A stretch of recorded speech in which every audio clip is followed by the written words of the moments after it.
હર ઘર તિરંગા અભિયાન કેબિનેટ મંત્રી શ્રી મુળુભાઈ બેરાના અધ્યક્ષસ્થાને જામજોધપુરમાં તિરંગા યાત્રા યોજાઈ। જિલ્લા કક્ષાના કાર્યક્રમમાં અબાલ વૃદ્ધ સર્વે નાગરિકો ઉત્સાહભેર સહભાગી બન્યા।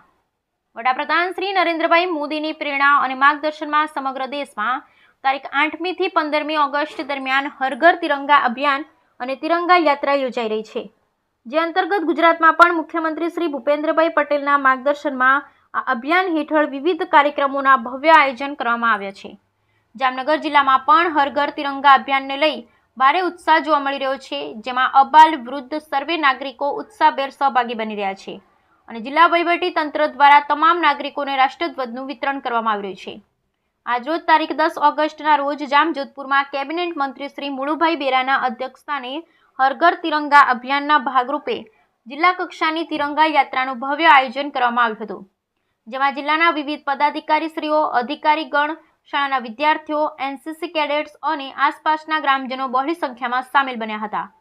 જામજોધપુર નગરપાલિકાના તમામ વિસ્તારો સહિત તમામ મુખ્ય બજારો પર સર્વે નાગરિકોએ હાથમાં તિરંગો ઝંડો લહેરાવી દેશભક્તિ અને અખંડ ભારતનો પ્રેરણાદાયી સંદેશ આપ્યો હતો।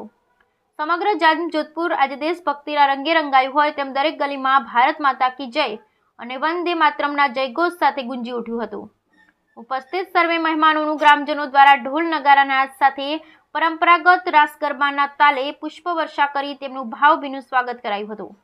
કેબિનેટ મંત્રી શ્રી અને તેમની સાથે પધારેલ વિવિધ ક્ષેત્રના મહાનુભાવોએ રાષ્ટ્રપિતા મહાત્મા ગાંધીજી અને લોખંડી પુરુષ સરદાર વલ્લભભાઈ પટેલની પ્રતિમાને પુષ્પહાર અને સૂતરની આંટી અર્પણ કરી તેમના ચરણોમાં શીશ ઝુકાવ્યું હતું।